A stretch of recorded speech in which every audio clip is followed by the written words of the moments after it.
दरम्यान आपल्याला माहिती आहे, अध्यादेश निघाला, शासनाचा निर्णय निघाला आणि त्यानंतर वैर मिटलं असं सांगणाऱ्या मनोज जरांगे पाटील यांनी पुन्हा एकदा देवेंद्र फडणवीसांवरती हल्लाबोल केलाय।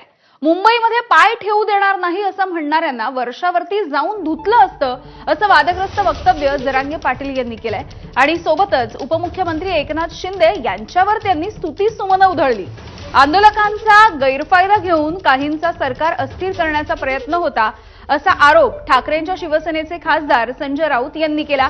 यावरती उत्तर देत असताना जरांगेंनी फडणवीसांवरती तोफ डागली आहे।